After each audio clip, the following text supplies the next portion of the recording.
Welcome everyone to another Voices of Experience chapter. Today with us is Jeanmarie Ferguson, and we're gonna cover today a topic that's super important around kidney transplant, kidney donations, kidney patients out there, and how to, I guess, continue with your life and have hope, right? So before we get started, how are you doing today? I'm doing awesome. Thank you for having me. So, your story, once I met you, I was very shocked because I'm sure you've heard this many times, but the first time I saw you, I did not expect you to be a two-time kidney transplant patient. So, can you walk us through a little bit about how your diagnosis with lupus was and how it developed, I guess, up to Sure. today? Yeah, so I was just a normal kid living life. That was I was born in 1981, so that's the best time to be born and drinking out of hoses and running around till the streetlights came on. Not really, but I like to think so. Um, And I was super excited actually for high school. That I was just looking forward to going through high school and I wanted to become a journalist. So as soon as I finished high school, I was like, yeah, I'm on my way to be a journalist major in college. So that was my main focus. I was really good at academics. And then I was on the swim team just because, gotta do some extracurricular activities in school. And I suddenly, like one practice, I became super fatigued. And so that was in 1995. I was 15. I was so tired. I just thought maybe I was getting sick, the flu. So I stayed home for a couple days. I didn't get better, kept getting worse. Body aches, chills, fever. My parents thought it was a flu. Then they thought I was just being a teenager because I still seemed okay. Just extremely tired. Like, how do you explain that to your parents? Because I didn't have any vomiting or anything like that. It was just extreme fatigue and joint pain. And so my parents took me to the doctors, and that's where some blood tests found that I was in kidney failure. At the time, it was like my GFR was like 40, so it's not crazy low, but for someone who's only 15. And then from there, I was referred to a pediatric nephrologist, and they did a biopsy, and that's when they discovered that when they diagnosed me with lupus nephritis. And that was in 1996 by the time all the tests had been done. I didn't know what that was. It was before the internet, so really only had the doctor to kind of tell That's us what the scary. diagnosis was. Yeah. And that was pretty scary because the outcome, the prognosis was not good. So, someone having that at such a young age. From there, I was referred because they said this is a lifelong illness that you'll be battling. So I was referred to an adult nephrologist instead of spending too much time with the pediatric nephrologist. And back then, because there was no internet, my parents, we took the list of nephrologists that was given to us by our insurance company, and I went out and interviewed all the nephrologists. And my nephrologist today, so I picked him. So he's been my nephrologist We're for 30 years. already Huh? doing journalism then. Yeah. I had to make sure they were ready. I had a specific, Yeah. I mean, if they were going to be like part of my family, then, I got to vet them. Yeah, yeah, yeah. Okay, so And it's the same nephrologist as now? yes, yeah. Yeah, he's basically, I feel like my family. So he's been a great doctor, wonderful doctor. Yeah. You're one of the fastest diagnoses, unfortunately, because obviously you were in kidney failure, but out of everyone that I have spoken to right now with lupus, the fastest diagnosis.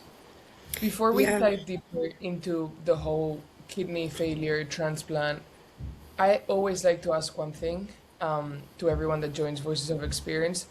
What's something that people don't know about you that you feel comfortable sharing with us today?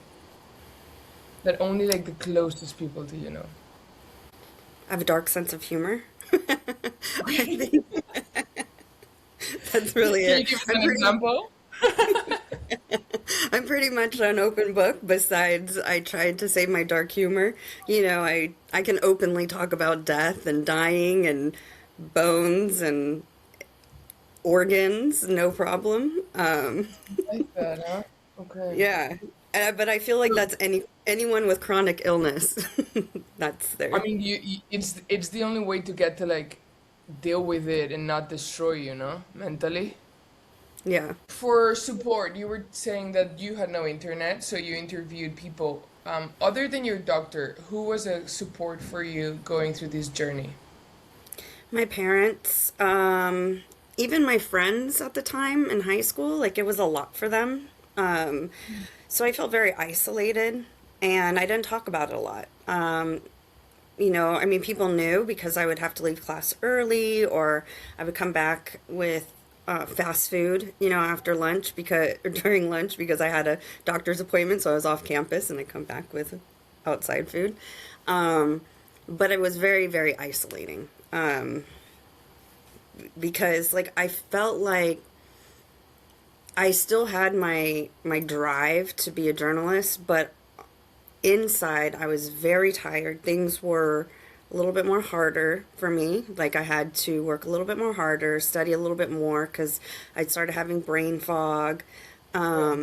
And back then I had no idea what brain fog was, so I just thought I was kind of dumb. I was like, why do I have to keep studying this more and more and more? There But was I no know one to this. tell you. Yeah, there was no one to tell you that that was brain fog. Right. I mean, I don't even remember the word brain fog coming into play until probably 15 years or so into my transplant. I mean, it wasn't really, you'd hear it in with cancer patients and chemo, but you really, transplant patients, but I didn't know very many transplant patients back then Okay. either. Yeah. And were you seeking support groups? Like, I understand that maybe throughout the first years it was harder to find this kind of people, but how did you transition to being someone that advocates, does talks, gets to know the community, supports the community? Other than many years, can you show us what that was like? I remember participating in like a kidney support group when I was first, I, my GFR was down to about 11 when I was 22. And I remember there being a support group either from my nephrologist or from the transplant center, somewhere in that. And I remember going, and some people had lupus in that group, but I didn't like it because it's people just complaining the whole time. Yeah, yeah, And I was just very turned off by it because I was like, well, I mean, it is what it is. I mean, it didn't make me feel better that someone was going through the same thing as I was. Like, I just wanted to learn how to get through it. And I felt like everyone was just stuck. And so I really just ignored that part and I just pushed through and received my first kidney from my dad when I was 24. And I recovered rather quickly. I think 3.5 weeks. I was back at work. I felt great. wow. Yeah, I mean, I was just like this new person, and I went off like into the world and just took my meds, and that was it. Just living as fast as I could. And then things kind of started slowing down during my first rejection episode, which was my second year. And that was from a miscarriage I had. Tried to get married, tried to do that whole thing, and had a miscarriage. And so my body became very crazy. The antibodies went wild, and I was hospitalized for a long time trying to get rid of all of that. But recovered, didn't learn my lesson, just kept living life like I just lived it. It wasn't until about when I had to stop working because I was having so many treatments of IVIG, and my work was like, hey, we can't accommodate you with getting treatments 5 days a week. So, had to stop working. That's about 8 years ago. And I was like, well, what am I supposed to do? Because I still felt good enough to do something, but not consistently. So that's where I found Transplant Life, Life with a Y. And I was like, wait a minute. Well, actually, they found me. And I was really interested in what the CEO was doing and things trying to improve the transplant experience. And I was like, wow, I didn't realize that I was just going through it like, you just have to deal with it. And then from that, I started talking to more and more patients and the difficulties. And I'm like, hey, I've done that too. So that's where I was like, hey, I wonder if I can speak up in a positive way, maybe I can help people get through this. Yeah. And you do. You see it constantly, because more and more people come to you, and you're also, because it's been so long now, you can see how people have also progressed through time. So I bet that feels very full inside, no? And proud. It does. I'm still kind of embarrassed by it a little bit that Why? I'm not good at like receiving compliments, and so I'm kind of like, well, okay, well, I'm not doing anything special. Um, Yes, you are. Yes, you so are. Because yeah, you are. I'm You just are. telling my story. And it sometimes it is a little difficult to live I do post a lot about my journey, and I do get questions like, "Hey, that didn't happen to me, so it might not happen to you." I can't believe it happened to you. And so sometimes I get a little like, "Oh, wow, yeah, maybe my doctor messed up or something." But then I'll get DMs of people that might not be comfortable sharing that. And I'm like, okay, so it is a thing. And it's a rare thing, and I'm glad that I shared it if it made one person feel like that they weren't super weird. Or Well, just alone. Yeah. regular weird. Yeah. Yeah. What's what's something about kidney transplant that you don't realize or you don't know until you go through it? I Like think the people first. think it's a cure. Like, I think they feel like it's going to solve all the problems, right? And it's not. It brings on a whole nother thing, basket of problems. And Yeah. it's better than dialysis, like 1,000%. But you still have to take your medications. You still have side effects of medications. Sometimes, you still get tired.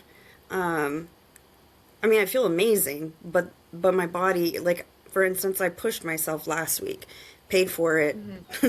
for about 3 or 4 days, and so I'm still not, I'm not this totally normal person. Um, but I think that's what people think, like, oh, I'm just gonna have a transplant, everything's gonna be perfect, and it's not. It's gonna be Yeah. better.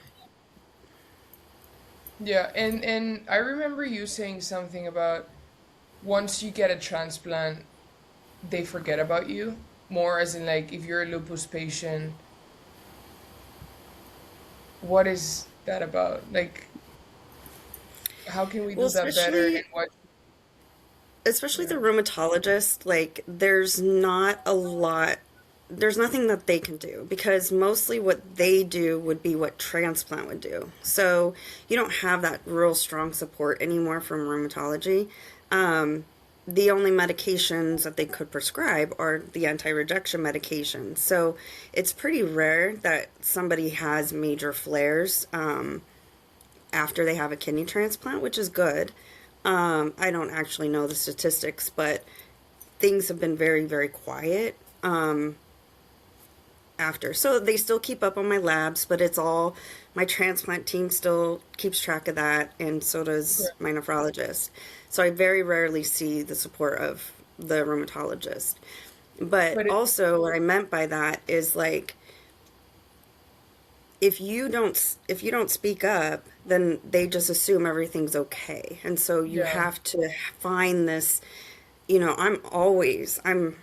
I'm very much my own advocate, and I think that's something else people are kind of like, oh, you call your doctor? Absolutely. I have no problem sending messages in my portal. Like, sometimes when I think things might be a little off, I don't wait until my next appointment.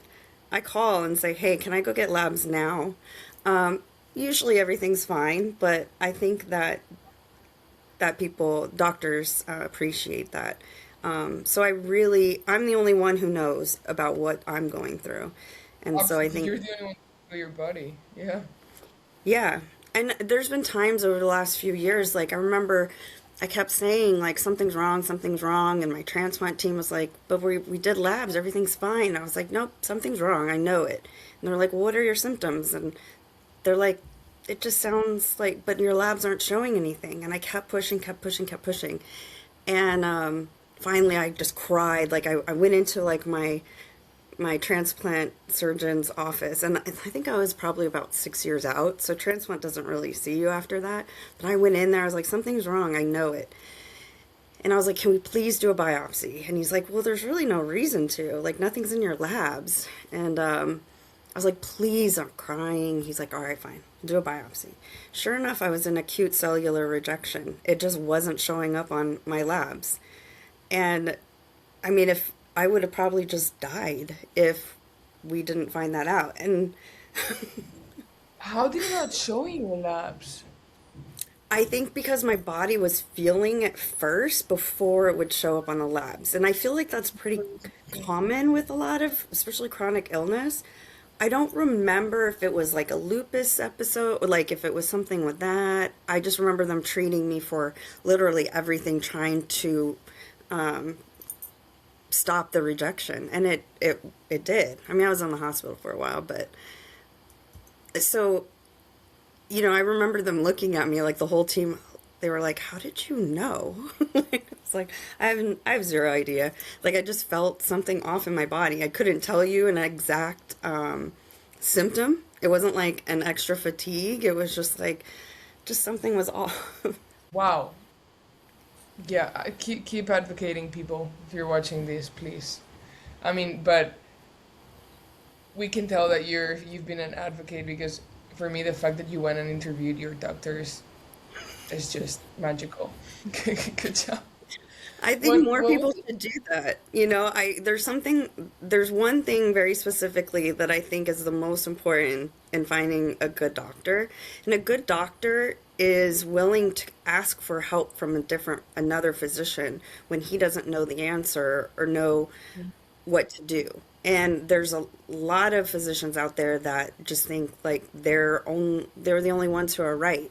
But it literally takes a team. It's very complex. Transplant, chronic illness is all super complex. And so that's my number one thing that I look for, that the doctor is humble enough to seek a different physician's opinion.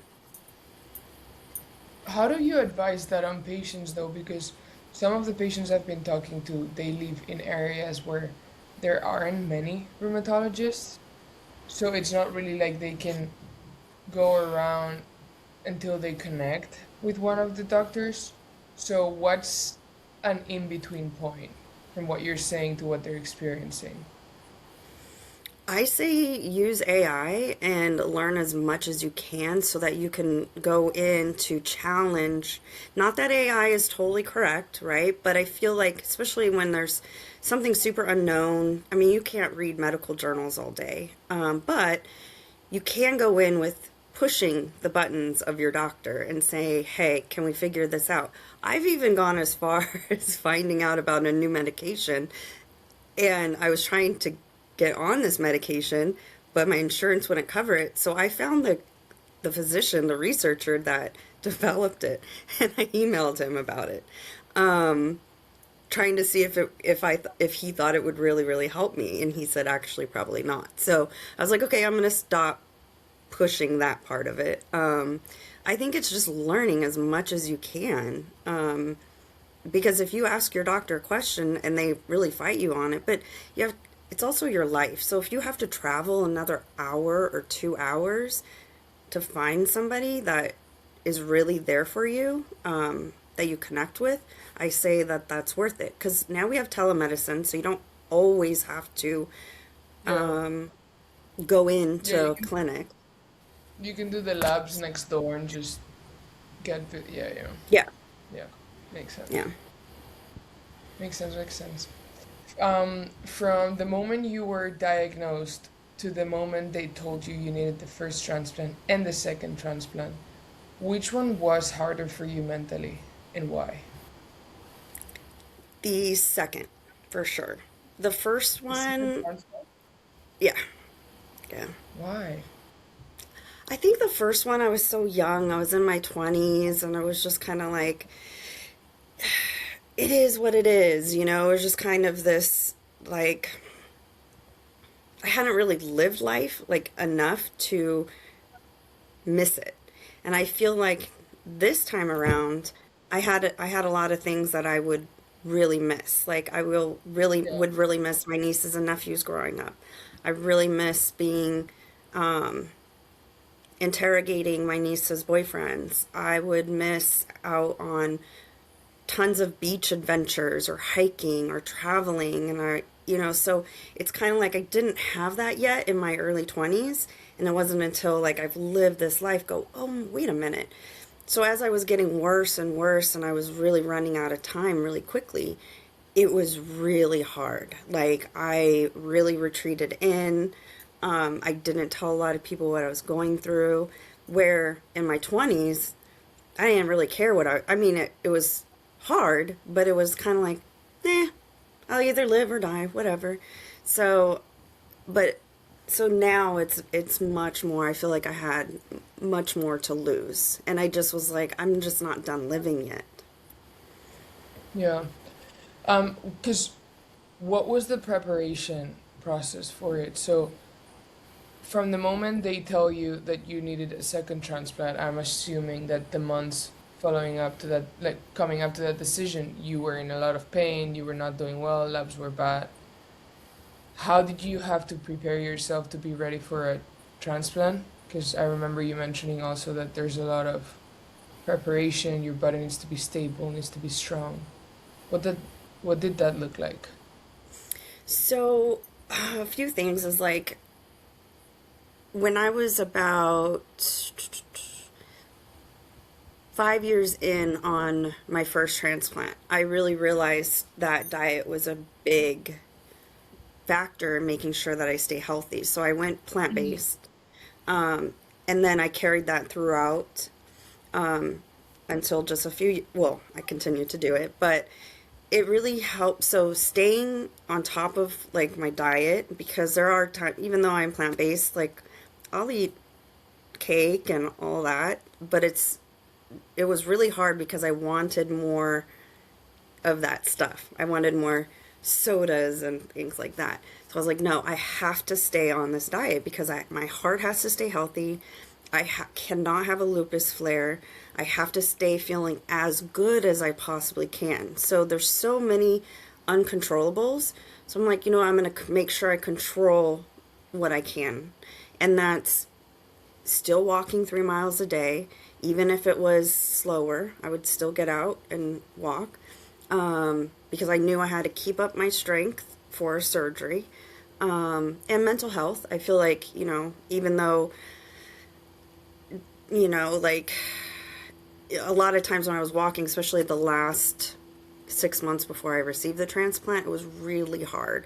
And so I put it down to like, I think I was down at 1.5 miles on most days. But just really being careful about what I was doing. I knew I had to stay on top of my dental clearance, making sure I brushed my teeth and floss. And I know it sounds like, I mean, we should all be doing those things anyway. And so I was just making sure I was really staying on top of the things that I could control. I think mental health wise, it helped too, because I was like, I'm looking forward toward my future. So, and not just in this like moment, I'm looking for the future of making sure I stay strong. My body stays strong, even though it didn't feel strong. There's tons of testing that you have to get through, so I was really on top of that. Like I didn't wait for my transplant team to say, "Hey, make sure you get your gynecology exams." I already had everything was always scheduled before I would even hear from them. How long was that process? How long did it go by from the moment they told you you needed another transplant to the actual transplant? I did it pretty quickly. I think between 3 and 4 months. Um, I mean, That's it fast. doesn't sound super quick, but you have to make those appointments, so you have to get in. If you're not already on top of those things, we'll just use a dental exam, for example. I mean, you could be like 5 months out if all of a sudden you're like, oh, wait a minute, I need to get this dental exam done. But if you already get them yearly, then it Yeah. won't be as long. And I think that's what people aren't already doing. Yes. My question is because how I've always viewed kidney transplants and kidney donations is a list that you don't come off the list in like 9 years. So why? I guess what's the reality in that? Is it 9 years because you're not healthy until then? Is it 9 years because, or 5 years, 4 years because you haven't found someone that's compatible? Um, what is it that determines the time and what's the normal out there or So average? probably average, like in the United States, probably like a 4, 5 year, maybe 3 to 5 year wait time. Southern California is one of the longest at 9 years. So you don't actually get listed until you pass all your tests. So you have to be all your tests. So even if you're in the process of getting tested, you have to have your heart tests done, you have to have your dental clearance, you have to have all your labs done, you have to keep up on your labs. I think quarterly they do special tests so that your HLA, your antibodies, so can that also gets sent over to UNOS so that you can stay listed. So once you're listed, then it's like a 9 year wait because there's so many people. That's how many people. And only 1%, less than 1% of deaths are someone who passes away in a way that can donate organs. So it's already a super, super rare gift. For instance, like you have to pass away in a hospital on a ventilator. That's not very many people. Many people will die on the side of the road, hospice. So it's already a pretty rare situation. In Southern California, we have the ocean on one, so geographically, we have the ocean on one side, San Diego, we have Mexico, so there's not a huge geographic location for organs. So it's if you're an organ donor, you can only donate organs if you die in a ventilator. Yes. Yep. I didn't know that. I thought if I was in a car crash and didn't make it, they would rush me to the hospital to donate organs. If you're still alive, yes. So, but if you're not alive, then no. Because if you die on the side of the road, your body stops pumping all the oxygen through those organs, so the organs are Right. already dead. Yeah, Interesting. So, actually, the process of actually matching with someone is really complicated. it is. Yeah. So the options are someone that donated in a ventilator or someone that's a living donor that decides to. How many people actually donate a kidney Living nowadays in the donors, Yes, or living donors. I want to say it's pretty small. It's a pretty small percentage. I feel like in 1 year, I don't know the statistic, but I felt like it was like 1,500 in 1 year I still think it's in a lot. total I in the mean, United States. not a lot compared to the amount of patients that need it. But Correct. thinking about what it takes to donate a kidney, like if you're not aware of how much need that, like how much need there is for that. Yeah. Yeah. Okay. And then for living donors, So, for example, you said your dad was your first kidney donor. What was that process? A lot of testing, matching, seeing if it was compatible. How long did that process take until you realized that you guys were actually a good fit? It was about 6 months to, I want to say it was closer to a year, because, yeah, about a year, year and a half, because he had to lose weight. He had to stop smoking because everyone smoked back in the day. Um, and so he had to change a lot of habits, and he did. So it took a little time for that. And I was getting pretty sick. I weighed like 90 pounds. Um, so I know he was trying really hard to try and hurry up because back then the wait list was only 3 to 4 years in San Diego, which seemed like an eternity. So, but yeah, and the neat thing is that if he does something happens with his one kidney that he has, he would go to the top of the list right away for a new kidney. So that's a positive thing that Okay. living donors can look forward to. If, but they're usually the healthiest people because they've gone through such extensive testing that, and even today, like my dad says he lives a healthier life because than he ever would because he watches his diet, his salt, he exercises, and just kind of in the back of his mind knowing he has one kidney. That's interesting. And who was your second kidney donor? How did that one happen? That was a deceased donor. So I was only 2 years in on the 9 year wait list. Um, Okay. and I thought I could do dialysis, and I was actually kind of a rare case where I wasn't a good fit for dialysis because my veins are 2 millimeters and they need to be 4 millimeters to develop a mature enough access. And then my peritoneal cavity is thin, too thin because of prednisone use of 18 years. So I couldn't find a surgeon that would agree to doing anything. I finally kind of talked to my transplant center, and the doctor there was like, well, we can give it a try. If you want to try peritoneal, we could do it. And I was like, I figured the worst thing that would happen is I'd have sepsis and I'd die, which I was already going that route anyway. And I did have several people testing to be a living donor. I wrote a rebuttal in the New York Times, and that actually made people reach out to me and to my hospital to want to be a living donor. So I wasn't without that part, but it just takes so long, and I started going downhill very, very, very quickly. Um, I was at my GFR was at 8, and I knew my options were I could barely walk. Like I was shuffling. I couldn't walk. I could barely eat. Um, I could barely even move out of bed. I was trying to keep going, but I already knew like it's not good. Um, and I know that once you get to that point, you generally decline very quickly. So that weekend of September 15th, I wrote letters to my nieces and nephews in case I didn't make it. Made sure everything was tightened up and ready for me to pass away. I told my doctor on that Monday, I said, I understand.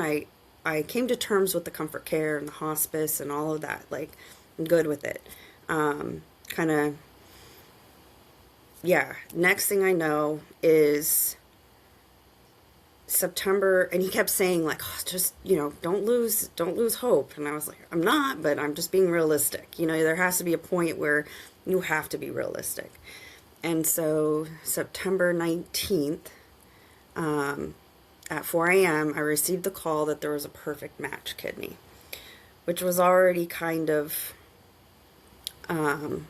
out there because my PRA was 96, meaning that I had basically no, I had like about a 4% chance of matching anybody either. So it was pretty miraculous that I received that call. You received that call, and where did you go? Other than scream of happiness, what was the next like immediate steps? Like rush to No, the hospital or undo your house because you're like, I'm staying. What did you do? It was like I sat there. Well, first, like, I saw the miss. I missed the call because I was like, who's calling at 4 in the morning from a Florida number? Like, I'm in California. Like, who is even calling? And I happened to just wake up like like a few minutes before to go pee. And I like when I laid down, I saw my phone like light up, and so I was like, oh, it's just probably a notification, but it stayed lit up. I'm like, huh? And so I look and I see the phone just still going. It's like ringing. I'm like, that's so crazy. And then they left a voicemail, and I'm like, okay, well, what do I do? Do I check it? Like I was like, I was totally calm. There was no like, it was as if I don't even know. Like, I can't even explain the feeling. It was like almost a dream like, but calm. Like, everything was just, it was like, this was what was supposed to happen.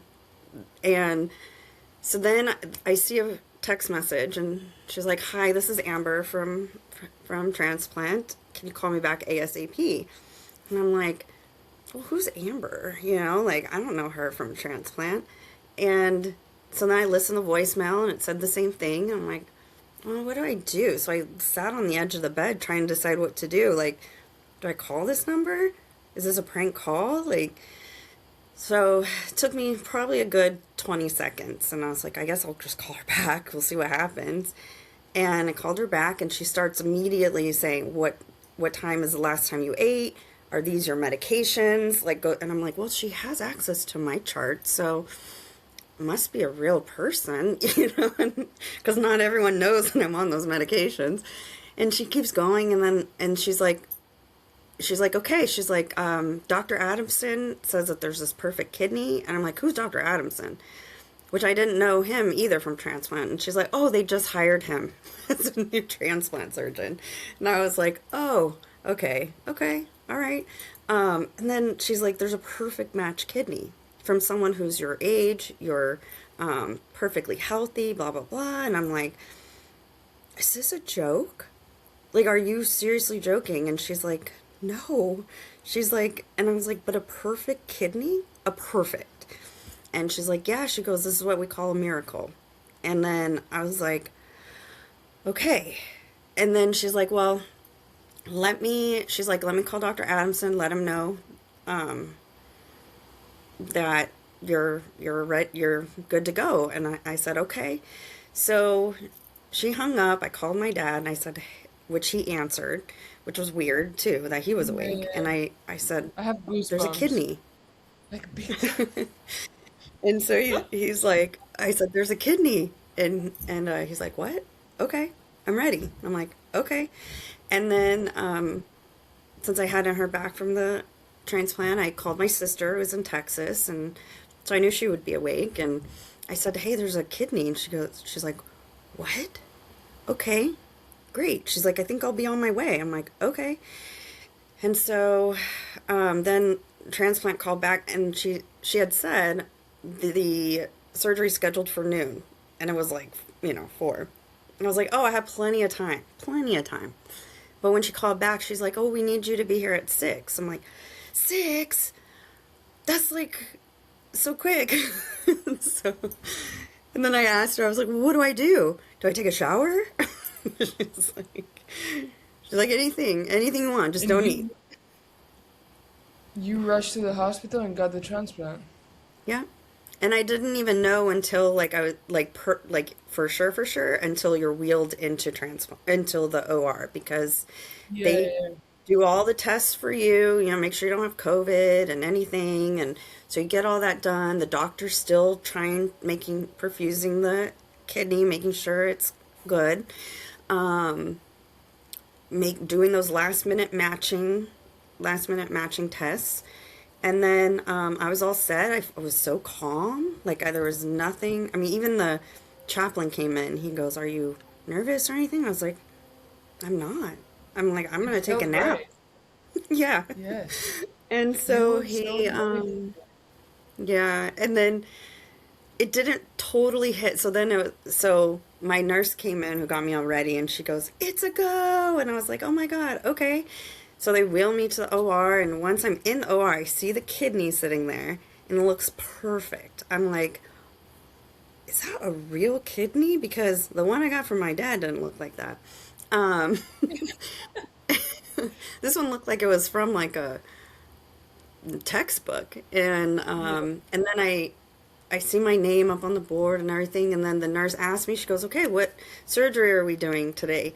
And all of a sudden, I just started crying. Like it just like really hit me, and they were Yeah. all holding my hands, and I'm trying to say what surgery we're doing, and then that was it. I woke up in pain. And that's, yeah. And that was a fast recovery after the I did second one? not. It wasn't. It was, Yeah, there is a lot of hiccups. Where, for instance, I had to take, there's some Pseudomonas in the ice, so I had to take extra antibiotics, which made me sick. Then they thought that there could be a fungal infection in the renal tubes, so they gave me triple antifungal medication. So all that tanked my magnesium, so I was having some issues with that. Um, but got through it. I mean, it's never, for me anyway, it's never a straight line. It's always yeah. this crazy thing. But now my GFR is 110. My hemoglobin is 12. It hasn't been that high in 8 years. Now I just feel like I can just do anything. And you are. You're Yeah. living life the fullest. Busiest person I know. Um, well, thank you. Thank you for explaining that, for giving me goosebumps so early. Thank you. Just one last question I want to ask you is for anyone that listens to your story, what's one thing you want them to take home with them, whether they're kidney patients or thinking about potentially donating or just someone that's out there listening to you? What's one thing you want to tell the world?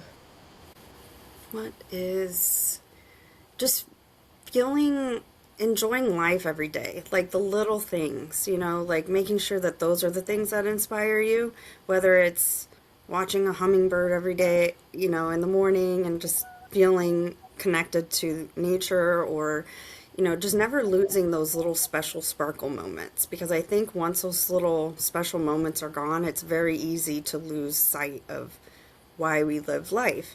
And really what I want to tell patients is make sure that you learn as much as you can, because once you're diagnosed with chronic kidney disease or any chronic illness, it's not going to go away. And so you have to learn how to empower yourself and learn as much as you can. We're not doctors, but what we can do is we can ask questions and we can be partners in our care. And I think those, and I think when patients don't, they've lost sight of how special Yeah. the little moments of life are. Even if it's, I mean, I don't have kids, but I take the little moments of my nieces and nephews and like, oh, like that's special. Or at the grocery store, seeing a kid super excited because they get to push the Trader Joe's cart. Just little tiny moments I think are what makes life special and worth living. Thank you. You're the best. Thank you so much for joining us for a Voices of Experience chapter and for sharing your experience. So, thank you. Welcome. Thank you.